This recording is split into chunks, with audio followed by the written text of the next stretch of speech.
आपकी बॉडी जो है वो एक मशीन नहीं है कि आप 24 घंटे काम करो मशीन चलते रहे। ये जो मसल्स ज्वाइंट हैं एक सर्टेन पीरियड के बाद आपको उसको रेस्ट भी देना पड़ता है, क्योंकि यंग जनरेशन का सबसे बड़ा कारण है कि जो वो खाते पीते हैं वो आज का बैलेंस नहीं रहता है। अगर आपको कोई चीज़ बैड चीज़ को रोकना है ना, तो आप क्या करो, इसको धर्म से जोड़ दो तो लोग एटलीस्ट रिलीजियसली फॉलो करें। जो सबसे ज़्यादा मैंने पैसे मुझे जो याद रहते हैं वो याद रहते हैं रेलवे एक्सीडेंट के। कोई भी पेन किलर लेते हो और अगर आपको अस्थमा है फॉर एग्जाम्पल, तो आपको अस्थमा का अटैक आ सकता है।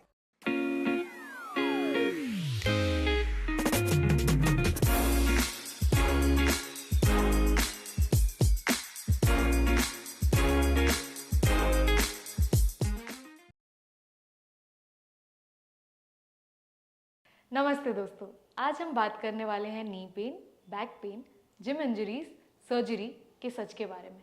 वैसे तो यूजुअली ये बात क्लिनिक के बाहर नहीं होती है, पर आज हमारे पास ये अपॉर्चुनिटी है doctor Nitesh Jain, orthopaedic surgeon के साथ ये बात करने के लिए। सबसे पहले सभी को नमस्कार। सर, पहले ऐसा होता था ना कि जो भी 50+ वाले लोग थे ना, उनको back pain and all, knee pain and all का प्रॉब्लम्स रहती थी, कंप्लेन करते थे। पर अभी आजकल हम देख रहे हैं कि 25 से 30 वाले भी कंप्लेन कर रहे हैं। ऐसा क्यों हो रहा है सर?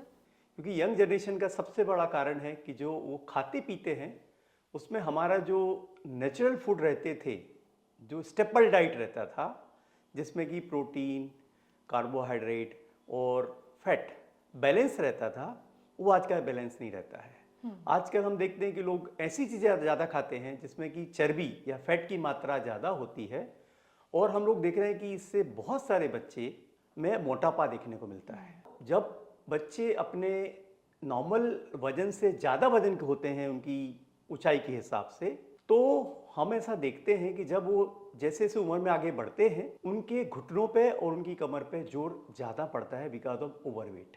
तो जो घुटने नेचुरली 50-55 में ख़राब होना शुरू होना चाहिए, वो हम देखते हैं कि 35 और 40 में ये ज़्यादा हो रहे हैं। दूसरी बात, आजकल हम देखते हैं कि लोग जिम स्टार्ट करते हैं और ये कोशिश करते हैं कि 1 या 2 महीने में उनकी बॉडी बन जाए, तो अपनी कैपेसिटी से ज़्यादा वो वजन उठाते हैं, अपनी कैपेसिटी से ज़्यादा व्यायाम करते हैं, एक्सरसाइज करते हैं, और कभी कभी इवन बिना वार्म अप के एक्सरसाइज करते हैं। तो जब ऐसी चीज़ें हम लोग देखते हैं तो यही चीज़ें जो है आपके घुटनों को, आपकी कमर को नुकसान करता है। और यही कारण है कि हम लोग आजकल देख रहे हैं कि जो यंगर जनरेशन है इसमें कमर दर्द के प्रॉब्लम और घुटनों के प्रॉब्लम हम ज़्यादा देख रहे हैं। तो आपका ये कहना है कि ये मोस्टली लाइफस्टाइल से रिलेटेड प्रॉब्लम है? देखा जाए तो डेफिनेटली ये लाइफस्टाइल से रिलेटेड है। लाइफस्टाइल और न्यूट्रिशन, जो मैंने आपको बात कही Yes, yes. कि हम लोग ऐसे खाना ज़्यादा खा रहे हैं जिसमें कि चर्बी की मात्रा ज़्यादा है, जबकि हमारे जॉइंट्स को, उनको भी न्यूट्रिशन चाहिए। और जनरली न्यूट्रिशन जैसे कि आप कैल्शियम आपको मिले, आपको विटामिन डी मिले, आपको कोलेजन फाइबर मिले, ये जनरली हम लोग देखते हैं कि जब हम बहुत सारी वेजिटेबल्स खाते हैं, हम बहुत सारे स्टेपल सीरियल्स खाते हैं, जैसे कि रागी, ज्वार, बाजरा, गेहूं, तो इसमें हमको ज़्यादा क्वांटिटी में और अच्छी क्वालिटी में हमको न्यूट्रिशन मिलते हैं। लेकिन अगर ये चीज़ आप नहीं खा रहे हो आपके दिन प्रतिदिन पे, तो हम लोग देखते हैं कि ये कहीं ना कहीं आपके शरीर में कैल्शियम, विटामिन डी और विटामिन सी, जो कि प्री कोलेजन टू कोलेजन में कन्वर्शन रिक्वायर है जॉइंट को मेंटेन रखने के लिए, ये चीज़ें जनरली हम लोग देखते हैं डेफिशिएंसी हो रही है। इसके साथ साथ बहुत सारे बच्चे आजकल बंद कमरों में रहते हैं, एसी में रहते हैं, मोबाइल पे बैठे रहते हैं, तो बाहर सनलाइट में बहुत कम आते हैं। और हमको पता है, सबको पता है कि सनलाइट एक बहुत अच्छा सोर्स है विटामिन डी मिलने का। इसके साथ साथ जब आप बाहर आते हो तो आप थोड़ा चलते हो, आप चलते फिरते हो तो आपकी मसल्स थोड़ी एक्टिवेट होती हैं, एक्सरसाइज होती है। अगर आप रूम में बंद करके बैठे रहोगे तो आपके मसल्स भी मोबिलाइज नहीं होंगे, एक्सरसाइज नहीं होगी। तो कहीं ना कहीं इनडायरेक्टली या डायरेक्टली हम लोग देखते हैं कि लाइफस्टाइल जो है वो आजकल के जनरेशन पे डेफिनेटली इसका अच्छा खासा इफेक्ट पड़ रहा है, इन टर्म्स ऑफ कि उनको जल्दी बीमारियां हो रही हैं, जो कि साधारणतः हम लोग 45-50 में देखते थे। सर, जैसे आपने विटामिन डी का बोला, तो ऐसे बड़े मिथ होते हैं विटामिन डी का भी कि ज़्यादा सनलाइट में ना रहो, कम रहो, सुबह के वाले में रहो, नहीं तो आप कैप्सूल ले लो। तो इसका आप क्या प्रेफरेंस देंगे? कैप्सूल बेटर है कि सुबह की सनलाइट बेटर है कि आफ्टरनून, मतलब एक ड्यूरेशन टाइम हो? देखो इसमें कैसा है, विटामिन डी बाय डिफॉल्ट हम लोग देखते थे पहले कि जो लोग वेजिटेरियन हैं उनको ज़्यादा मिलता था, क्योंकि विटामिन डी का जो सोर्स है apart from milk and milk substances, animal fat जो रहता है, एनिमल सोर्स भी काफ़ी इफेक्टिव है। लेकिन हम ये पैटर्न चेंज देख रहे हैं आजकल। ऐसा जरूरी नहीं कि जो वेजिटेरियन उनको ही विटामिन डी की डेफिशिएंसी है। इनफैक्ट जो लोग नॉन वेजिटेरियन हैं उनमें भी विटामिन डी और B12 की डेफिशिएंसी हम लोग कॉमनली देखते हैं। अभी कारण क्या है? देखो सनलाइट अगर आप सुबह 10-11 बजे लेते हो या शाम को 4 बजे के बाद लेते हो तो उसका जो अल्ट्रावायलेट का रेडिएशन होता है जो आपकी स्किन को घातक हो सकता है, उसकी परसेंटेज बहुत कम होते हैं। सर्टेनली अगर आप 1 बजे 2 बजे सनलाइट लोगे तो आपको स्किन में अल्ट्रावायलेट रे का पावर ज़्यादा होने से नुकसान हो सकता है। लेकिन अगर आप अर्ली मॉर्निंग या अर्ली 10-11 बजे तक और शाम के 4 बजे के बाद सनलाइट में बैठते हो तो जनरली नुकसान होने के चांसेस नहीं रहते हैं। हम एक चीज़ और आजकल नोटिस करते हैं कि बहुत सारे स्पेशली लड़कियां सनस्क्रीन लगाती हैं। तो सनस्क्रीन लगाने से आपकी सनलाइट तो रुक जाती है, लेकिन जो अल्ट्रावायलेट रेज रहती है जिसके थ्रू विटामिन डी का सिंथेसिस होता है हमारे स्किन में, उसका भी तो पेनिट्रेशन कम होता है। तो इनडायरेक्टली अगर आप धूप में रह भी रहे हो इफेक्टिवली, लेकिन देखा जाए तो अगर आपने सनस्क्रीन लगाई है 50 PSF की या 30 PSF की, तो इससे क्या होगा कि आपको जो विटामिन डी का सिंथेसिस जो नेचुरली होना चाहिए आफ्टर एक्सपोजिंग टू सनलाइट, वो भी आपको नहीं होता है। तो कहीं ना कहीं हम अगेन लाइफस्टाइल पे आते हैं, क्योंकि पहले तो कोई सनस्क्रीन लगाता नहीं था, तब भी लोग धूप में काम करते, धूप में जाते थे। अब ये चीज़ आने से हम लोग देख रहे हैं कि इसकी जो डेफिशिएंसी वगैरह है ये ज़्यादा बढ़ गई है। दूसरी बात, विटामिन डी जो है हमारे को देखना चाहिए कि अगर आप वेजिटेरियन हो तो आपको जो मिल्क प्रोडक्ट हैं, स्पेशली मिल्क प्रोडक्ट हैं, दूध, दही, छाछ, पनीर, ये अलग अलग डेज पे लेते रहना चाहिए। That is number 1। Vitamin D का एक बहुत अच्छा सोर्स है green dark leafy greeny vegetables. ये भी बहुत बड़ा अच्छा सोर्स है विटामिन डी, कैल्शियम और इवन B12 का। B12 लाइक आप मशरूम खाओ तो B12 आ जाएगा। जो भी फर्मेंटेड चीज़ें हैं, फर्मेंटेड भी जिसमें होल रहते हैं, जैसे कि पनीर हो गया, इडली का बैटर हो गया, डोसा हो गया, ये सब चीज़ों में, और एनिमल सोर्स तो है ही B12 के लिए। तो अगर आप ये सोर्स आपके खाने में रखते हो अलग अलग डेज पे, तो आपको विटामिन डी और B12 की डेफिशिएंसी के चांसेस बहुत कम है। सिमिलरली विटामिन सी का भी बहुत इंपॉर्टेंट रोल है जॉइंट की फ्लेक्सिबिलिटी को मेंटेन करने में। तो अगर आप जो सिट्रस फूड खाते हो, जो खट्टे चीज़ें हैं, आंवला हो गया और भी बहुत सारे सिट्रस चीज़ें हैं, जो ऑरेंजेस हो गए, तो इसमें आपको विटामिन सी की क्वांटिटी काफ़ी अच्छी मिलती है और ये भी आपके जॉइंट्स को अच्छा रखते हैं। विटामिन सी और विटामिन डी का एक फ़ायदा और भी है, अगर आपके शरीर में विटामिन डी और विटामिन सी अच्छा लेवल पे है तो आपको इन्फेक्शन भी चांसेस कम हो जाते हैं। तो इनडायरेक्टली आपकी इम्यूनिटी भी जो है वो इससे बढ़ती है। तो सिर्फ आपके जॉइंट्स को फ़ायदा नहीं करता है, ये आपकी इम्यूनिटी को भी बढ़ाता है। तो आपको जो डे टू डे में जो वायरल इन्फेक्शन हो रहे हैं, जो बाकी बीमारियाँ हो रही हैं, उससे आप अच्छे से लड़ सकते हो और आप कम बीमार पड़ोगे तो आपकी प्रोडक्टिविटी अच्छी रहेगी, आपको एब्सेंस डेज इन ऑफिस कम रहेंगे और इससे आपकी लाइफस्टाइल भी अच्छी रहेगी और आपके घर में भी सुख शांति रहेगी। तो आपको कहीं ना कहीं इनडायरेक्टली डायरेक्टली फ़ायदा है अगर आप अपना डाइट मेंटेन करते हो, रेगुलर एक्सरसाइज करते हो और थोड़ा जल्दी अर्ली मॉर्निंग या लेट इवनिंग आप सनलाइट को एक्सपोज करते हो अपने आप को। सर आपने बोला कि रेगुलर एक्सरसाइज के बारे में, ठीक है? यस। तो आजकल की यूथ मोस्टली जो रहती है वो जॉब के लिए एंड एवरी टाइम 9 to 5 के लिए जाती है। बहुत सारे लोग बोलते हैं कि हमने वीकेंड में एक्सरसाइज कर लिया, जिम चले गए, वेट्स उठा लिए तो हमारा तो हो गया। बट हमने ये पैटर्न भी नोटिस किया है कि वीकेंड वाले में ज़्यादा जॉइंट के प्रॉब्लम्स होते हैं। ऐसा क्यों? आपकी बॉडी जो है वो एक मशीन नहीं है कि आप 24 घंटे काम करो मशीन चलते रहे। ये जो मसल्स जॉइंट हैं, एक सर्टेन पीरियड के बाद आपको उसको रेस्ट भी देना पड़ता है। तो अगर आप मंडे टू फ्राइडे एक्सरसाइज नहीं कर रहे हो और आप सोचते हो कि केवल वीकेंड पे आप कवर कर लो, तो नहीं होगा, उससे आपको इंजरी ज़्यादा होगी। आप वीकेंड पे 4 घंटे एक्सरसाइज करो और बाकी दिन आप बिल्कुल भी नहीं कर रहे हो, तो डेफिनेटली आपकी मसल्स जल्दी टायर्ड होंगी और मसल्स को डैमेज ज़्यादा होगा और मसल्स को रिकवरी टाइम नहीं मिलेगा, क्योंकि आपका ड्यूरेशन बहुत ज़्यादा है। तो अगर आपको वीकेंड पे एक्सरसाइज करनी है तो कोई प्रॉब्लम नहीं है, बट आप एक्सटेंसिव या एक्सेसिव मत करो, उतना ही करो 1 or 2 आवर्स जितना आपकी बॉडी अलाउ करती है, तो आपको फ़ायदा भी होगा। एट द सेम टाइम जो वीकेंड पे एक्सेसिव एक्सरसाइज से इंजरी होती हैं वो डेफिनेटली कम होगी। तो एक मिनिमम आप टाइम कितना आप बोलेंगे कि जिम या योगा को दिया जाए कि बॉडी भी मेंटेन रहे, जॉइंट का भी इश्यूज ना हो और ओवरऑल हेल्थ भी सही रहे? वर्ल्ड वाइड एक चीज कही गई है कि अगर आप रोज एक्सरसाइज नहीं कर सकते हो, जो कि करना चाहिए, तो आपको बेयर मिनिमम जो है 3 टाइम्स इन ए वीक तो आपको करना ही चाहिए। तो अगर आप वीकेंड कर रहे हो तो बीच में एक दिन और निकालो कहीं तो टाइम एडजस्ट करके, तो आपको फिर इसके फायदे भी बहुत होंगे और इंजुरीज कम होंगी।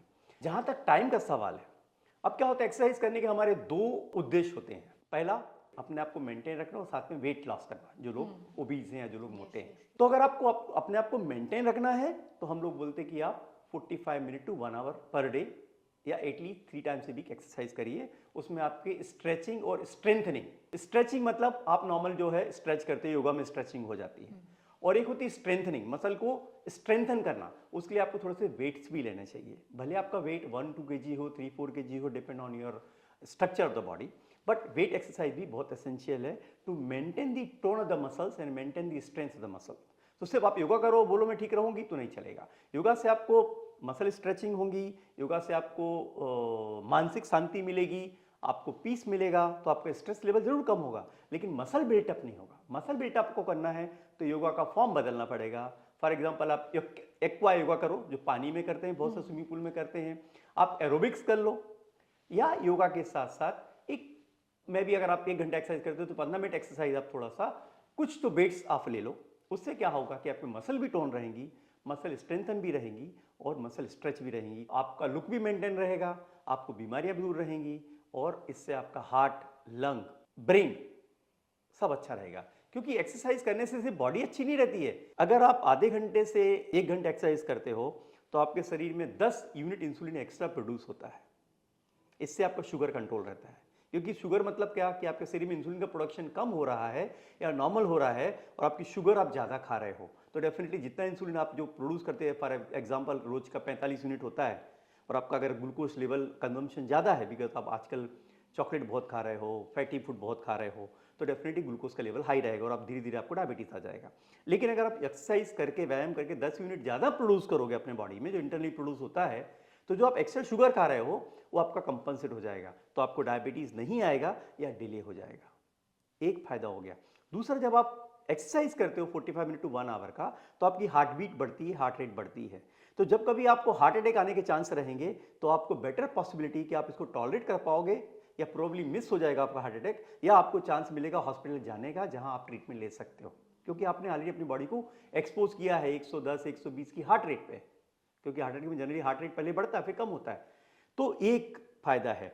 और तीसरा, जब आप एक्सरसाइज करते हो तो आपको सिर्फ शारीरिक फायदा नहीं है, इससे आपका ब्लड प्रेशर भी 10 से 20 यूनिट रिड्यूस होता है। तो अगर आपको ब्लड प्रेशर है तो भी आपको फायदा है, और अगर आपको ब्लड प्रेशर आने वाला है बिकॉज ऑफ जेनेटिक रीजन से, अभी आपकी लाइफस्टाइल से, स्ट्रेस से, वो भी डिले हो जाएगा या कंपनसेट हो जाएगा, तो आपको दवाओं की जरूरत कम पड़ेगी, या प्रोबली दवाएं जो आपको आज शुरू होने वाली हैं, हो सकता है 5 साल 10 साल के बाद शुरू हो, तो आपको कहीं ना कहीं से आपको डायरेक्टली, या हम उसको बोलते हैं टेंजिबल और इनटेंजिबल, डायरेक्ट इनडायरेक्ट बेनिफिट मिलने वाला एक्सरसाइज से है ही। एक मिथ ऐसी भी है कि जैसे हम उंगलियां चटकार देते हैं, पहले से बचपन से सुनते आ रहे हैं कि अरे ऐसे मत करो, अपशगुन होता है, ये होता है, तो इसका कोई मेडिकल साइड भी है कि ऐसा होता है कि ये करने से कुछ जॉइंट में प्रॉब्लम होती है या बोन्स में? देखो क्या होता है, अब हम सोचते कि लोग ने बोला कि अपशगुन होता है इसलिए ऐसा नहीं करना चाहिए। अगर आपको कोई चीज़, बैड चीज़ को रोकना है ना, तो आप क्या करो, इसको धर्म से जोड़ दो, तो लोग एटलीस्ट रिलीजियसली फॉलो करेंगे। तो आप बोले अपशगुन होता है तो लोग नहीं करेंगे, क्योंकि अगर आप जब भी उंगली चटकाते हो तो आपके लिगामेंट को आप स्ट्रेच करते हैं, आपके जॉइंट का जो उसका सॉकेट है उससे आप बाहर लेके आते हो, तो डेफिनेटली इससे जॉइंट को नुकसान होता है। तो अगर आप ये रेगुलर बेसिस पे करते हो तो आपके joint long period of time ये डेफिनेटली नुकसान होगा, और आपको आर्थराइटिस डेवलप होने के चांसेस बढ़ ही जाएंगे। इसलिए हम इसको स्नैपिंग बोलते हैं जॉइंट को, हमारे मेडिकल टर्म में। इससे जॉइंट को स्नैप करना या तोड़ना ठीक नहीं है, ये नहीं करना चाहिए। चाहे इसको आप अपशगुन ले लो, तो एक सब अपशगुन है तो अच्छी बात है, क्योंकि इससे आपको नुकसान नहीं होगा, वही मान के चलिए। लेकिन जॉइंट को तोड़ने का, लोग बोलते हैं तोड़ देंगे तो मेरे को अच्छा लगता है, लोग नेक भी तोड़वाते हैं, लोग फिंगर्स का भी करते हैं, पैर का भी करते हैं, पर ये आपके जॉइंट का ओवर स्ट्रेच करते हो तो एक तो जॉइंट लूज हो जाते हैं, और जॉइंट का जो कार्टिलेज, जो लाइनिंग रहती है, वो डैमेज होती है, तो आप लॉन्ग रन में आर्थराइटिस या संधिवात बोलते हैं, उससे एक्सपोज होते हो, इसलिए ये नहीं करना चाहिए। सर, हमने एक पैटर्न भी ये नोटिस किया है कि समर और रेनी से ज़्यादा ना ठंडी के टाइम में नी पेन बहुत ज़्यादा लगता है। इवन दो यंग हो, ओल्ड हो, यंग वालों को भी लगता है कि अरे कहीं कुछ हो तो नहीं गया, तो एक तो सन रीजन है, बट उसके अलावा और क्या रीजन हो सकते हैं कि ठंडी के टाइम पे ज्यादा वो अफेक्ट कर रहे हैं? करेक्ट। देखो ठंडी जो है एक सिर्फ ज्वाइंट वाली बात नहीं, ठंडी के बहुत सारे ड्रॉबैक हैं जो आपके बॉडी को अफेक्ट करते हैं।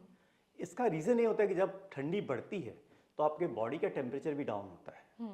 जब आपके बॉडी का टेम्परेचर डाउन होता है तो जो खून आपके शरीर में बहता है वो भी गाढ़ा हो जाता है।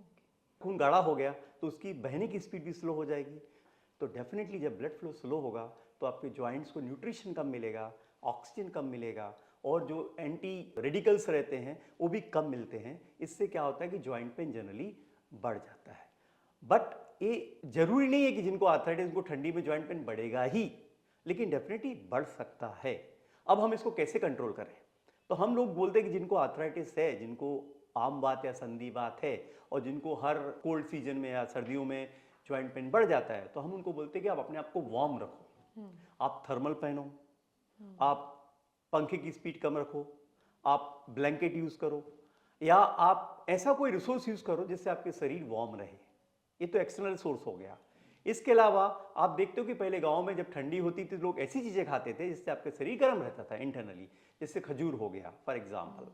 और ऐसे बहुत सारी चीजें हैं जब आप खाओगे, हल्दी हो गई, हल्दी का दूध हो गया। अब हल्दी के दूध में क्या है कि वो गर्मी प्रोवाइड करता है, इम्यूनिटी प्रोवाइड करता है। उसमें ऐसे बहुत सारे सब्सटेंसेस रहते हैं जो आपके जॉइंट नुकसान होता है उसको रिकवर करते हैं। तो आप बोलते हैं कि मेरे को बॉडी एक हो रहा है, जॉइंट पेन हो रहा है या इंजरी हो गई, हल्दी दूध पी लो, आपको अच्छा लगता है। ये आपके बॉडी में हीट देता है। ये इम्यूनिटी बढ़ाने के साथ साथ आपके जॉइंट को, आपके मसल्स को भी रिपेयर करता है, तो आपको इंजरी से जल्दी रिकवरी होती है। तो ये सब कारण है कि हम लोग बोलते हैं कि सर्दियों में डेफिनेटली जॉइंट पेन बढ़ता है, लेकिन अगर आप सर्दी में अपने आप को प्रॉपर्ली वार्म रखोगे एक्सटर्नली और ऐसी चीज़ें खाओ जिससे कि आपके शरीर में गर्मी की मात्रा बढ़े, तो आपको ये प्रॉब्लम नहीं आएंगे। सर आपने जैसे खजूर और हल्दी दूध का नाम लिया, तो ऐसे कोई 5 नाम आप और ले सकते हैं जिससे पता चले कि हम ये खाएं तो बॉडी वार्म रहेगी और नी एंड जॉइंट एंड एवरीथिंग के लिए प्रॉपर रहेगा? यस, हम लोग बोलते हैं कि जो कोल्ड बेवरेजेस हैं, फॉर एग्जांपल कोल्ड ड्रिंक्स हैं या ठंडा जूस है, पैक्ड जूस है, आप फ्रिज में रख के पीते हो, ये सब चीज़ें डेफिनेटली आपको हार्म करती हैं। आप कोशिश करो नेचुरल ज़्यादा रहो। वो नेचुरल में चाहे आप हल्दी दूध ले लो, चाहे आप च्यवनप्राश ले लो फॉर एग्जांपल, जो कि हर्बल से बनाया हुआ रहता है, warm milk P low for example. तो ये अगर आप लेते हो तो आपको डेफिनेटली इनसे बहुत फायदा होता है, क्योंकि इससे आपके शरीर में उष्णता बढ़ेगी, आपका ब्लड फ्लो भी अच्छा रहेगा और आपको फायदा होगा। एक चीज़ और नोटिस मैं आपको बता देता हूँ कि ठंडी में जैसे जनरली हम लोग देखते हैं कि हार्ट अटैक जो होते हैं लोगों को आते हैं वो अर्ली मॉर्निंग आते हैं। एग्जैक्टली। अब आप बोलो अर्ली मॉर्निंग क्यों आते हैं? क्योंकि जब हम रात में जब हम सोते हैं तो हमारे घरों में टेम्परेचर कम होता है, डेफिनेटली मॉर्निंग में टेम्परेचर कम होता है।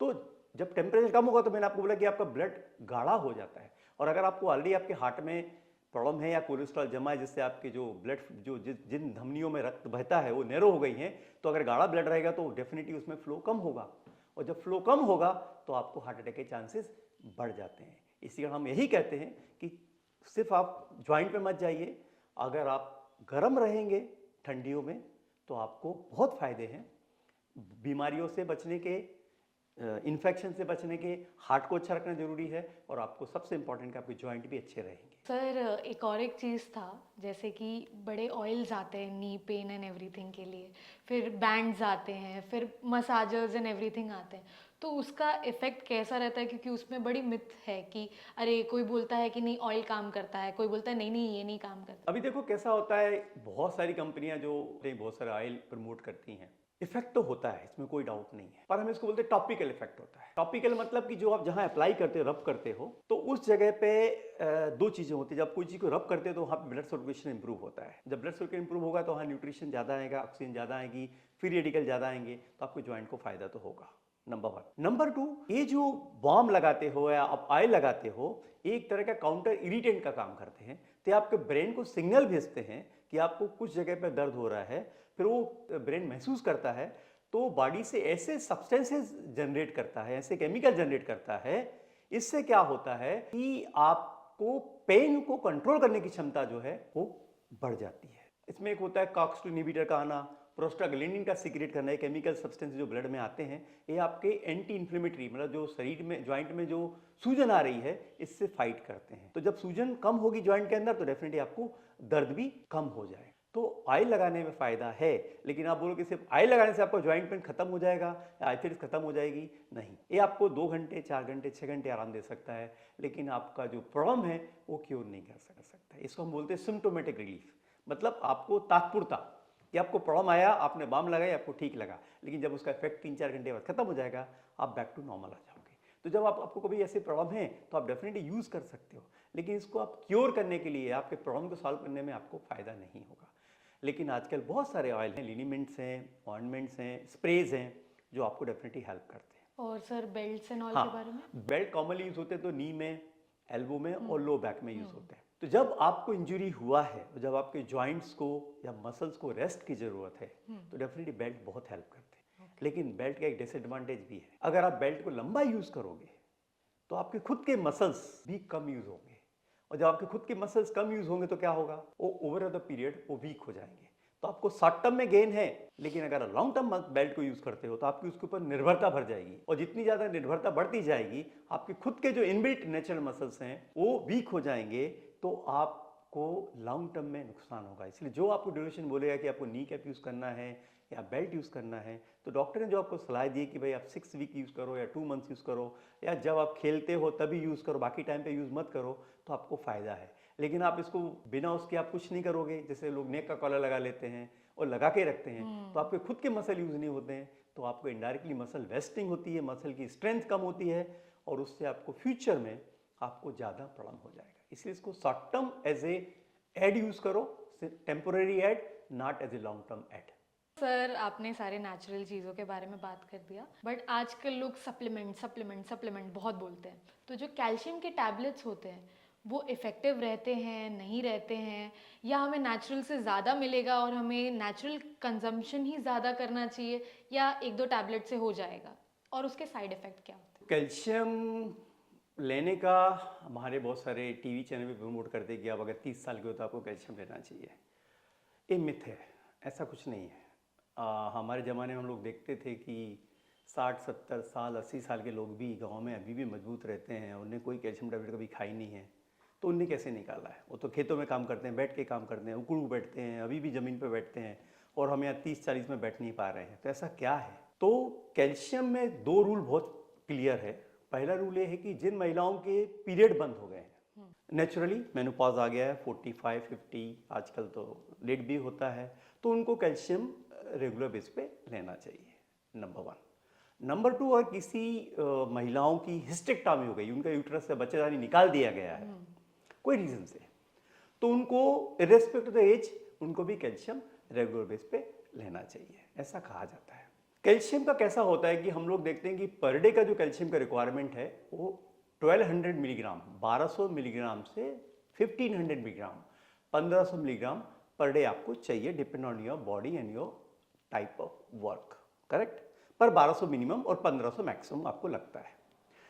आप ऐसा कोई डाइट खाते हो जिसमें कि इसका सोर्स अच्छा है, जैसे आपका अच्छा नॉनवेज डाइट है, आप मिल्क प्रोडक्ट रेगुलरली खाते हो, तो प्रॉब्ली आपको एक्स्ट्रा सप्लीमेंट लेने की ज़रूरत नहीं है, क्योंकि आपका डे टू डे रिक्वायरमेंट उससे पूरा हो जाता है। लेकिन कोई रीज़न से, फॉर एग्जांपल आप डाइटिंग पे हो या आप उतना हैवी आपका डाइट नहीं है, तो फिर आपको सप्लीमेंट लेना चाहिए। पर सप्लीमेंट रेगुलर लेने की ज़रूरत नहीं है, आपने 3 मंथ्स ले लिया, 6 मंथ ले लिया, वो एनफ हो जाता है। लाइक हम लोग विटामिन डी का देते हैं कि आपको हर वीक 60,000 यूनिट इंटरेस्ट यूनिट पर वीक देते हैं, कैप्सूल फॉर्म या लिक्विड फॉर्म में 12 वीक्स 3 मंथ्स तक देते हैं। उसके बाद हम बोलते हैं कि अगर आप वेजिटेरियन हो, आपका सोर्स कम है, तो आप 1 कैप्सूल पर मंथ लेते रहिए, ठीक है, तो आपको अच्छा रहेगा। लेकिन आपको ऐसा नहीं कि आप हर वीक लेते जा रहे हो, क्योंकि विटामिन डी अगर एक्सेस भी हो जाए ना, तो आपको बाल्डनेस आ जाती है, आपको हेयर फॉल हो जाती है, आपकी स्किन खराब हो जाती है, बहुत सारे और भी साइड इफेक्ट होते हैं जो विटामिन डी के एक्सेस, जिसको हम बोलते हैं हाइपर विटामिनोसिस डी, उससे हो जाए, ड्राई स्किन हो जाती है, तो ये भी बहुत डिसएडवांटेज है। सिमिलरली कैल्शियम अगर आप रेंज में लेते हो या आपके जितना रिक्वायरमेंट उतने में आपको है, तो जनरली प्रॉब्लम नहीं होता है। लेकिन डेफिनेटली अगर आप कैल्शियम की क्वांटिटी बढ़ाएंगे, मीन्स आप टॉपअप करेंगे और आपका डाइट भी बहुत स्ट्रांग है कि उसमें कैल्शियम की क्वांटिटी काफ़ी ज़्यादा है, तो फिर आपको हार्म हो सकता है। हार्म इन टर्म्स की आपको जो कैल्शियम डिपॉजिट्स बढ़ सकते हैं, जो आपके हार्ट के पाइप्स हैं या जो आपके लेग्स में जो ब्लड फ्लो होता है उसमें धमनियों में बढ़ सकती है। किसी किसी को स्टोन बनने की फॉर्म टेंडेंसी में, अगर उनको ऑलरेडी टेंडेंसी तो उनको स्टोन फॉर्मेशन ज़्यादा होगा तो उसमें उनको नुकसान हो सकता है। लेकिन अगर आपको कैल्शियम ज़रूरत है तभी लेना चाहिए, not just as a fashion कि वो 30 ईयर्स की वो ले रही है तो मुझे भी लेना चाहिए। उनकी बॉडी अलग है, आपकी बॉडी अलग है, आपके इश्यूज़ अलग हैं, उनके इश्यूज़ अलग हैं। तो बाय रूल मैंने आपको 2 कंडीशन में जहाँ की कैल्शियम लेना नेसेसरी है, बाकी जगह पे depend on your need and depend on your diet. हम ओल्ड एज में इसलिए लेने को बोलते हैं कि ओल्ड एज में हमने देखा है कि बाय डिफॉल्ट लोगों का डाइट बहुत कम हो जाता है, वो उतना नहीं खा पाते जितना कि वो जब यंगर थे तब खाते हैं। तो उस समय हम बोलते हैं कि अगर आप सप्लीमेंट ले लो, चाहे उसमें विटामिन बी हो चाहे कैल्शियम हो, तो आपको डेफिनेटली थोड़ा फ़ायदा होता है। लेकिन सप्लीमेंट लेना मैंडेटरी नहीं है। अगर आपका डाइट अच्छा है, अगर आप रेगुलर एक्सरसाइज करते हो तो आपको सप्लीमेंट लेना मैंडेटरी नहीं है। आप तभी लीजिए जब आपको ज़रूरत है, या आपको किसी डॉक्टर ने एडवाइस किया है, या आप कोई बीमारी से निकले हो, 2-4 महीने बीमार रहे, आपकी एक्टिविटी इनएक्टिविटी हो गई, एक्टिविटी जो रहते थे, तो आपको डेफिनेटली सप्लीमेंट की ज़रूरत है। लेकिन एक बार आप वो बीमारियों से बाहर आ गए, नॉर्मल आ गए, तो डेफिनेटली वो सप्लीमेंट बंद कर सकते हो। ओके। तो सर कितनी बार ऐसा होता है ना कि हमारे पास अभी चैट जीपीटी एंड एवरीथिंग हो गया है, तो हम अपने आप को ही मान लेते हैं कि अरे मैं डेफिशिएंसी पूछ लूँगा।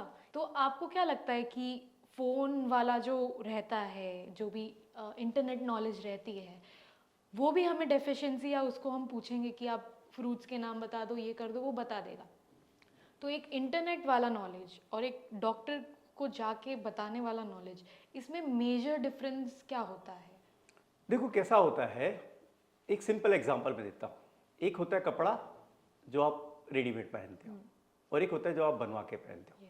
फ़र्क क्या है कि अगर आप 32 साइज़ के हो, या मेरा चेस्ट 42 का है कॉलर, तो अगर मेरे को 42 की शर्ट है तो परफेक्ट है, लेकिन मेरी 41 है तो लूज लगेगी, फिट नहीं बैठेगी। तो इंटरनेट का नॉलेज 42 जैसा है कि आपको आप वैसे हो तो परफेक्ट है, लेकिन अगर आपके 41 का चेस्ट है या शोल्डर है तो आपको प्रॉब्लम है। तो ये तो एक रीज़न हो गया। तो आप इंटरनेट की नॉलेज पे आपको इन्फॉर्मेशन मिल सकती है, आप ज़्यादा जागरूक हो सकते हो, लेकिन उसके नॉलेज के बेसिस पे आप खुद को ट्रीट करोगे तो आपको हार्म हो जाता है। इसका एक सिंपल एग्जांपल देता हूँ। लोग को लगता है हेडेक हो गया, आप डोलो ले लो, या पेन किलर ले लो, या बोबरान टैबलेट ले लो, या XYZ बहुत सारे नाम होते हैं, लोग लेते रहते हैं, या कॉम्बीफ्लेम ले लो।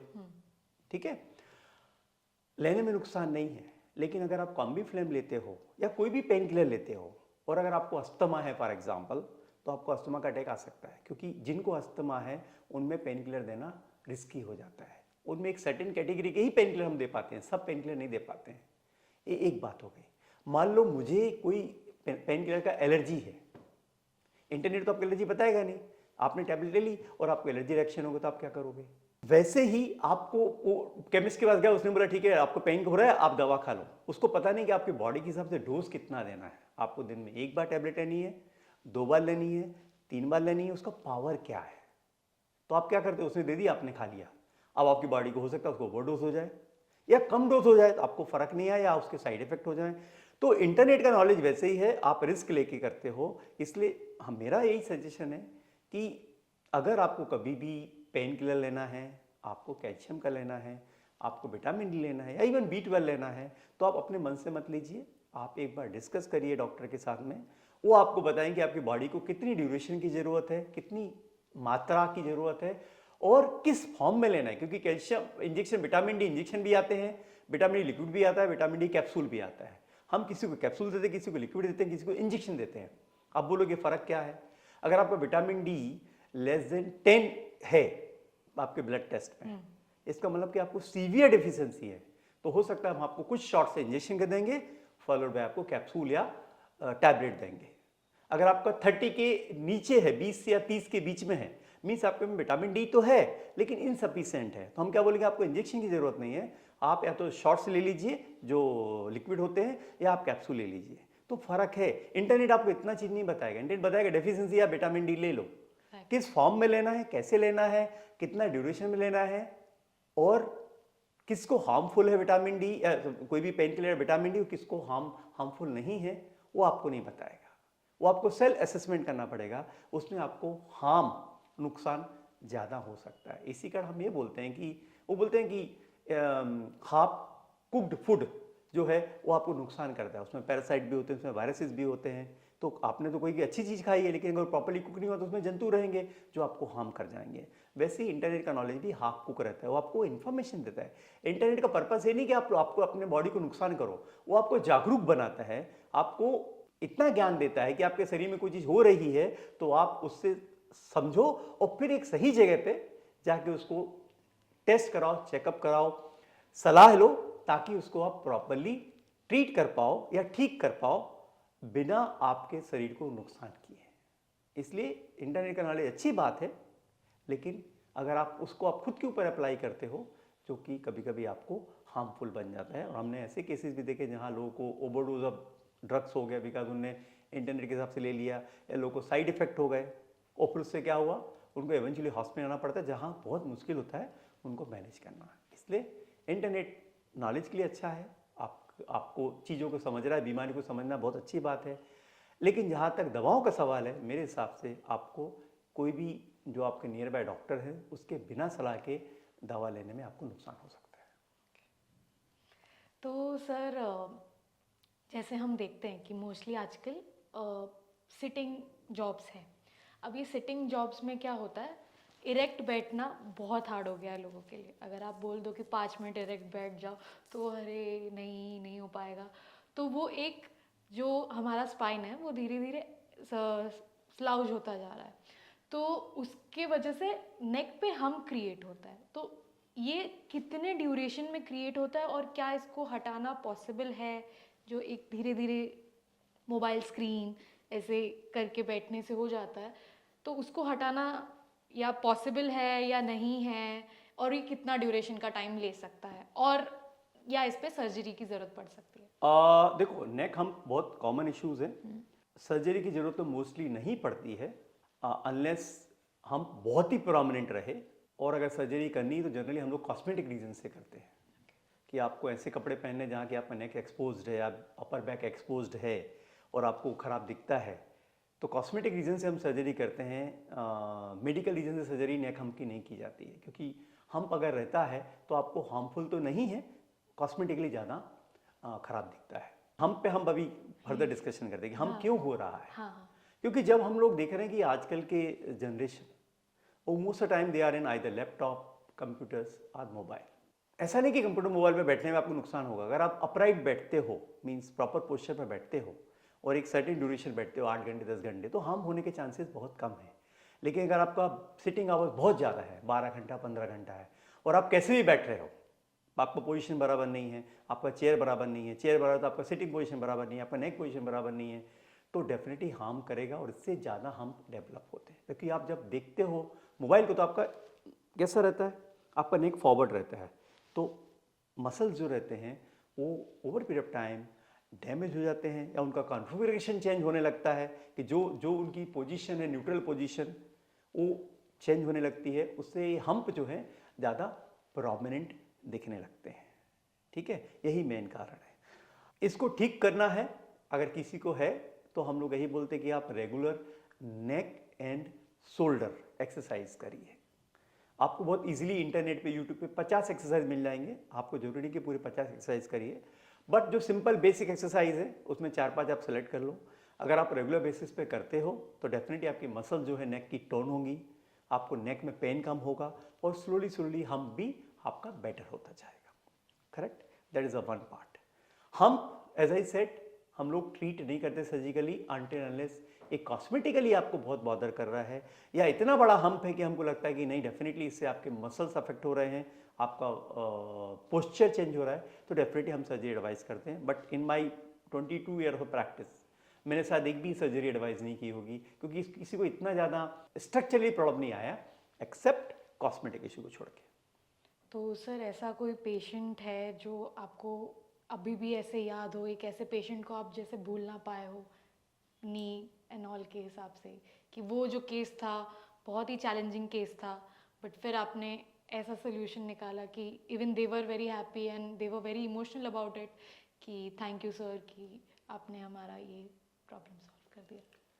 देखो, सबसे ज़्यादा जो हम लोग नोटिस करते हैं, जितना पेशेंट ठीक होने के बाद खुश होता है उससे कहीं ज़्यादा हम लोग खुश होते हैं।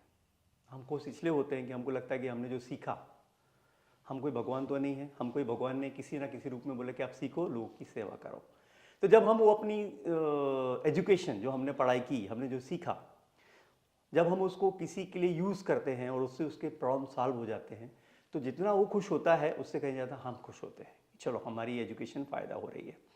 जो सबसे ज़्यादा मैंने पैसे मुझे जो याद रहते हैं वो याद रहते हैं रेलवे एक्सीडेंट के, स्पेशली इन बॉम्बे। हम लोग देखते हैं रोज़ के कितने लोग ट्रेन से गिर जाते हैं, because of over crowding, because of slip हो जाते हैं, प्लेटफॉर्म पे भागते भागते ट्रेन पकड़ते हैं, और मोस्ट ऑफ टाइम हम क्या देखते हैं, उनके पैर कट जाते हैं या हाथ कट जाते हैं। जब वो कटा हुआ पैर लेके आते हैं या हाथ कटा हुआ लेके आते हैं, हम लोग कोशिश करते हैं उसको रीइम्प्लांट करने का, अगर वो टाइम पे आ जाते हैं तो। और अगर हम उसको रीइम्प्लांट कर दें, मतलब हम वापस पैर को या हाथ को लगा दें, और आप सोचो अगर उसका हाथ वापस आ जाए तो वो कितना खुश होगा, और उससे कहीं ज़्यादा हम खुश होते हैं। तो ऐसे केसेस हमारे पास आते हैं जहाँ किसी की उंगली चॉप हो जाती है, वो उंगली लेके आता है। अगर वो टाइम पीरियड में आ गया, 1-2 घंटे के टाइम फ्रेम में आ गया, और उन्होंने जो भी पार्ट अलग हुआ है उसको उन्होंने प्रिजर्व किया, आइस पैक के में जो भी रहता है, तो हम उसको बोलते हैं रीइम्प्लांटेशन सर्जरीज। तो ऐसे सर्जरी मेरे लाइफ में भी कई बार ऐसे हुए हैं जहाँ हम लोगों ने रीइम्प्लांटेशन किया है लिम्ब का, फिंगर्स का। और जब वो रीइम्प्लांटेशन का जो फिंगर सर्वाइव हो जाती है तो उसकी खुशी का ठिकाना नहीं रहता है, और उससे कहीं ज़्यादा हमारी खुशी का ठिकाना नहीं रहता है। ऐसे बहुत पेशेंट हैं जो हमको याद रहते हैं। पर मैं यही बोलता हूँ लोगों को कि ये परिस्थिति आने क्यों दे रहे हो, आप क्यों प्लेटफॉर्म पे भाग रहे हो? अगर एक ट्रेन चली जाएगी, आपका दूसरी ट्रेन है, क्या होगा? आपका जॉब जाएगा, जिंदगी रहेगी तो और भी जॉब मिलेंगे, हाथ पैर अच्छे रहेंगे, आप काम कर पाओगे। लेकिन अगर आप एक्सीडेंट अपनी गलती से कर रहे हो, एक्सीडेंट का मतलब होता है किसी की गलती नहीं होना, या आप एक्सपेक्टेड नहीं करते हो, ये तो आपकी गलती है ना, आप अपने आप को रश कर, आपको पता है ट्रेन भाग रही है, आप पकड़ नहीं पाओगे तो भी आप ट्राई करते हो, इसमें कौन रिस्पॉन्सिबल है? बहुत क्राउड है, आपको पता है बहुत क्राउड है, मुझे पता है आप ऑफिस के लेट हो रहे हो, लेकिन आपको पता है कि आपको पैर रखने की जगह नहीं, आप कैसे घुस तो जाओगे, लेकिन थोड़ा भी धक्का होगा तो आप गिर जाओगे ना। तो मुझे पता है कि प्रेशर रहता है, आपको टाइम पे ऑफिस पहुंचना है, ये सब करना है, लेकिन कभी कभी क्या होता है ना, हम लोग को अपने आप को सेफ रखने के लिए थोड़ा सा एक बैक स्टेप लेना पड़ता है। ठीक है, अगली ट्रेन में चले जाएंगे तो एटलीस्ट आपके साथ जो हादसा होने वाला है वो टल जाएगा, क्योंकि ये सब चीज़ें बहुत पेनफुल रहती हैं। अगर ऐसी चीज़ हो जाती है फिर आपको सोचते हैं कि मैंने क्यों नहीं छोड़ा ट्रेन, मैं अगर 5 मिनट के बाद चला तो क्या फ़र्क पड़ता था, मेरे को डांट पड़ती थी, एक दिन का सैलरी कटता था, लेकिन मेरा हाथ बच जाता था, मेरा पैर बच जाता था, या मेरी जान बच जाती थी। तो ऐसे विक्टिम बहुत आते हैं एक्सीडेंट के, जो हम लोग को याद रहते हैं।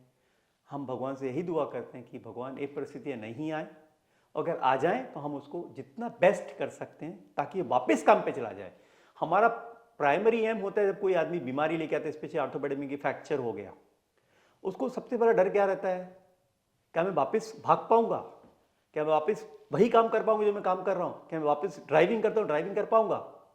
या मैं कोई ऑपरेटर हूँ, कोई मेरे हाथ यूज होते हैं, अब मेरे तो फ्रैक्चर हो गया, मेरी उंगली टूट गई, क्या मैं वापस आ पाऊंगा? हाँ, तो हम यही कोशिश करते हैं कि जिसका जो जॉब है, जो उसका ओरिजिनल जॉब था एक्सीडेंट के पहले, गिरने के पहले, अगर हम उसको सर्जरी से या प्लास्टर से या जो भी ट्रीटमेंट उसको हम लोग देते हैं, उससे अगर वो अपने काम पे वापस चला जाए 100%, उससे बड़ी खुशी की ठिकाना उसके लिए नहीं है, और उससे बड़ी खुशी हमारे लिए नहीं है। और उसकी जो दुआएं हमको मिलती हैं वो शायद किसी को नहीं मिलती हैं, तो बहुत अच्छी फीलिंग हमको भी आती है। सर, जैसे आपने बोला कि आपका 22 इयर्स का एक्सपीरियंस है, तो इतने सारे मेडिकल फील्ड्स होते हैं, ऐसा कौन सा इवेंट था या ऐसी कौन सी चीज़ थी कि आपने एक ऑर्थोपेडिक सर्जन बनने का जर्नी चालू की? देखो, मेरा बैकग्राउंड तो काफ़ी विलेज का बैकग्राउंड है, बहुत सालों तक गांव में रहा, और मेरी फैमिली भी काफ़ी बड़ी है, लाइक मेरे 5 ब्रदर हैं, मेरे को मिला के 6, 2 सिस्टर हैं। बहुत पैसे तो नहीं थे, बट जब मैं गांव में रहता तो हमारे गांव में वैद्यराज रहते थे, कोई डॉक्टर भी नहीं था। तो मेरे घर में मेरे 5 भाई, उसमें 4 इंजीनियर हैं। तो मेरी माँ हमेशा बोलती थी कि देखो इतने दादा तो बन रहे, लेकिन डॉक्टर कोई नहीं है। तो मैंने हमेशा एक अंदर से रहा कि चलो मुझे भी डॉक्टर बनना है अगर चांस मिले। लेकिन सबसे बड़ा प्रॉब्लम कहता है कि मुझे इंग्लिश नहीं आती, क्योंकि मैं हिंदी मीडियम में पढ़ता था। तो जब मैं शहर में आया 6th स्टैंडर्ड में, तब मैं हिंदी पहली बार इंग्लिश पढ़ना शुरू किया। तो चल रहा था, कोई ऐसा टेंशन नहीं था। जब मैंने प्री मेडिकल टेस्ट के लिए तैयारी की 12th के बाद, हमारे टाइम पे पहली बार 10+2 इंट्रोड्यूस हुआ था, मीन्स पहले मैट्रिक होता था 11वीं, पहले हमारे टाइम पे फर्स्ट टाइम 12th आया था। तो उसमें बोला कि आपको प्री मेडिकल टेस्ट देना, तो उसमें सबसे एसेंशियली इंग्लिश भी एक पार्ट रहेगा, इंग्लिश भी एक सब्जेक्ट रहेगा। उसमें आपको आउट ऑफ 100 में 75 मार्क्स लाने हैं, अपार्ट फ्रॉम आपको एंट्रेंस क्रैक करने के साथ साथ। तो मैं बहुत थोड़ा सा नर्वस हो गया था कि मेरी इंग्लिश इतनी अच्छी है नहीं कि मैं आउट ऑफ 100 में पास होना अलग बात है और 100 में 75 स्कोर करना अलग बात है। लेकिन बोलते हैं ना कि जब आपने कोई चीज़ ठान ली कि मुझे डॉक्टर बनना है या मुझे इंजीनियर बनना है, मुझे XYZ चीज़ करनी है, तो रास्ते भी निकल जाते हैं। आप मेहनत भी करते हो और जब मेहनत करते हो आपको लोग भी मिल जाते हैं। लाइक मुझे एक अच्छे टीचर मिले जो मेरे घर के पहचान के थे, मेरी माँ को जानते थे, उनने मुझे मदद की। वो इंग्लिश के प्रोफेसर थे, उनने बोला कि एक रेन एंड मार्टिन करके ग्रामर की बुक आती है, आप वो पढ़ो। वो मैंने पढ़ी। बहुत सारे मेरे जो साथ वाले हैं न्यूज़पेपर पढ़ के, उस समय तो टीवी वगैरह रहता नहीं था ज़्यादा, तो हम लाइब्रेरी में जाके बहुत सारे आर्टिकल पढ़ते थे। तो पढ़ के इंग्लिश काफ़ी अच्छी की। और जब प्री मेडिकल टेस्ट हुआ तो प्री मेडिकल टेस्ट में सिलेक्शन भी हुआ फर्स्ट टाइम पे और हमारा इंग्लिश में भी अच्छे मार्क्स आए और उसके बाद फिर डॉक्टर बनने का रास्ता खुल गया। ये तो प्रेरणा थी कि बनना था, पर मेन ये था कि मैं हमेशा सोचता था अपनी ज़िंदगी में कि मुझे समाज सेवा करनी है, साथ साथ मुझे अपनी ज़िंदगी भी अच्छी रखनी है और मेरे साथ जो मेरी फैमिली रहेगी उसकी लाइफ भी अच्छी होनी चाहिए। तो मुझे लगता है कि अगर मैं ऐसा कोई प्रोफेशन सेलेक्ट करूं जहां मैं सेवा भी कर पाऊं, मैं खुद भी अच्छे से रहूं और मेरी फैमिली भी अच्छे से रहे, तो मुझे लगा कि डॉक्टर जैसा प्रोफेशन नहीं है जहां आप सेवा भी करो, आपको पैसे भी मिलेंगे तो आपकी फैमिली भी अच्छी रहेगी, आप भी अच्छे रहोगे। तो ये ऐसा प्रोफेशन मुझे लगा जहां आपको काफ़ी अच्छा मौका है, जहां आप लोगों की सेवा कर पाओ और आप पैसे भी बना पाओ। इसके साथ साथ एक क्या होता है ना कि हम जब आते हैं तो हम सोचते हैं मैंने ज़िंदगी भर क्या किया। आप एक अच्छे फादर बन गए, एक आप अच्छे भाई बन गए, एक आप अच्छे कलीग बन गए, तो आपको एक सेटिस्फैक्शन होता है। तो जब एंड ऑफ द लाइफ होती है, जब लाइफ के बहुत क्लोज है, तो आपको लगे कि मैंने कुछ अचीव किया। ये अपनी जो पृथ्वी माता है, इसको हम कुछ देके जाए। लेते तो हमेशा रहते हैं, इससे हम ले ही रहे हैं, कुछ तो ऐसा करके जाएं ताकि ये हमको याद रखे, लोग हमको याद रखें। तो मुझे लगता है कोई भी प्रोफेशन है जहाँ आप लोग एक समाज की सेवा कर सकते हैं, जरूरी कि आप डॉक्टर ही बनो। ऐसे बहुत सारे प्रोफेशन जहाँ आप अपनी उन्नति के साथ, अपनी फैमिली की उन्नति के साथ आप समाज की सेवा भी कर सकते हो। तो मुझे लगता है एक अच्छा प्रोफेशन है, तो मुझे लगा कि मुझे ऐसा करना चाहिए। एक फैमिली था कि फैमिली में कोई नहीं था, और दूसरा लोगों की सेवा करने का भाव था। और मैं तो हमेशा हमेशा थैंक बोलता भगवान को कि भगवान ने मुझे एक अपॉर्चुनिटी दी। तो एज ए डॉक्टर मैं बहुत हैप्पी हूँ कि लोगों की सेवा कर रहा हूँ और करता रहूँगा जब तक मेरे में क्षमता है। तो सर आपने इतनी अच्छी अपनी जर्नी बताई विच इज़ वेरी गुड। तो जो हमारे यंग डॉक्टर्स हैं जो अभी ऑर्थोपेडिक्स एंड ऑल के लिए आगे जा रहे हैं, तो एक मैसेज उनके लिए जो आप बोलना चाहेंगे? मैं थोड़ा सा हार्श बात कर रहा हूँ, लेकिन जो हम लोग आजकल देखते हैं डॉक्टरी प्रोफेशन के साथ साथ बाकी प्रोफेशन में, हम लोग अपनी प्रोफेशन एथिक्स भूल रहे हैं। हम लोग बहुत कॉमर्शलाइज्ड हो रहे हैं। अगर मैंने 1 करोड़ खर्चा किया डॉक्टर बनने को, तो मुझे 5 करोड़ खर्चा कमाना है अगले 10 सालों में। अगर आप ऐसा टारगेट लेके प्रैक्टिस करने जा रहे हो या नौकरी करने जा रहे हो, तो ऐसा टारगेट मत बनाइए, क्योंकि इसमें आप करप्ट होगे, आप कॉमर्शलाइज हो जाओगे, आप सेवा नहीं करोगे, आप केवल पैसा कमाओगे। तो ये तो ठीक नहीं है। आज जो यंग जनरेशन है उसकी जिम्मेदारी है कि आप पैसे के साथ साथ सेवा भाव भी रखिए।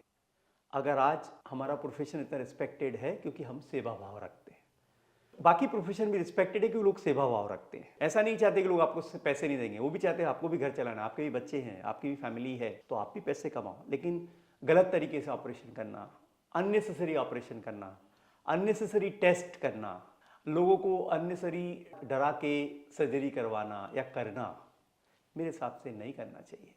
आप कोशिश करो जितना ज़्यादा ऑनेस्ट प्रैक्टिस करो। सर्जरी की जरूरत है तो बोलो सर्जरी की जरूरत है, आपसे मुझसे कराना मुझसे कराओ, किसी और से करो, लेकिन आपको सर्जरी कराना चाहिए क्योंकि ये आपका केस ऐसा है। और अगर सर्जरी की जरूरत नहीं है तो आपको दवा से या प्लास्टर से ठीक होना है तो आप हो जाओगे। आपको मुझसे ट्रीटमेंट ले लो या आप किसी और से ले लो, लेकिन ले लो। अगर आप ऑनेस्ट रहोगे तो आपको डेफिनेटली लोग समाज में इज्जत भी रखेंगे और आपको खुद को भी एक सेटिस्फेक्शन आएगा, रात की अच्छी नींद आएगी कि चलो मैंने आज अच्छा काम किया। तो वही मेरा मैसेज है कि प्लीज़ अपने एथिक्स को मेंटेन रखो, ताकि हमारा प्रोफेशन जो अभी भी एक नोबल प्रोफेशन है, इसकी जो गरिमा है हम लोग मेंटेन रख पाएँ। ये सबसे मेरा निवेदन है और मैं खुद भी ये कोशिश करता हूँ ताकि मैं भी उसी फ्रेमवर्क में रहूँ, ताकि मुझसे भी गलतियाँ ना हो। मैं ये कोशिश करता हूँ, अनजान में कोई गलती होती है बात अलग है, लेकिन जानबूझ के मैं गलती करने का कोशिश नहीं करता कि बिकॉज मेरे पेशेंट कम आ रहे हैं तो मैं अननेसेसरी सर्जरी एडवाइस करूँ। अननेसरी टेस्ट करूं, नो। अभी भी मैं वही कोशिश करता हूं, जिसको जो ज़रूरत है, जितना ट्रीटमेंट जो उसको ज़रूरत है उतना ही रखता हूं, भले मेरे पास मेरी प्रैक्टिस कम हो या ज़्यादा हो। आप एथिक्स मेंटेन करिए, चाहे डॉक्टर हो या और भी कोई प्रोफेशन हो। आई एम श्योर कि आपको कभी भी रिपेंट नहीं होगा आपके प्रोफेशन में। सर, ये तो मैसेज था हमारे यंग डॉक्टर्स एंड बहुत ही प्यारा मैसेज था। जो हमारे पेशेंट्स हैं जिनको रहता भी है डर कि अरे मेरे को अभी ही हो गया, मैं तो अभी बस 25 साल का हूँ, 30 साल का हूँ, घबराहट रहती है, डर रहता है, उन लोगों के लिए आप एक क्या लास्ट मैसेज आप बोलना चाहेंगे सर? देखो क्या हो रहा है आजकल, जो हम लोग देख रहे हैं, जैसे हमने डिस्कस किया कि हमारा मेन टॉपिक था knee pain, back pain Yes. होना। आजकल लोग 50 साल में जाते हैं और नी में इशू रहते हैं और डॉक्टर बोलते हैं सर्जरी करनी पड़ेगी। मुझे लगता है कि सर्जरी जब हम लोग ऑप्शन रखते हैं, इसका मतलब कि आपके बाकी सब ऑप्शन खत्म हो गए हैं, वो आपका लास्ट या अल्टीमेट ऑप्शन है। मेरे हिसाब से अल्टीमेट ऑप्शन एक्सप्लोर करने के पहले आपको बाकी सभी जो अल्टरनेटिव ऑप्शंस हैं, जो आपके लिए काम कर सकते हैं या आपकी सर्जरी को डिले कर सकते हैं, वो सब हमको यूज़ करना चाहिए। चाहे वो एक्सरसाइज हो, चाहे सप्लीमेंट हो, चाहे फिजियोथेरेपी हो, चाहे मेडिकेशंस हो, जिससे आपकी बॉडी को हार्म ना हो, जिससे टाइम आपका जो प्रॉब्लम है वो सॉल्व हो जाए, तो बहुत इंपॉर्टेंट है।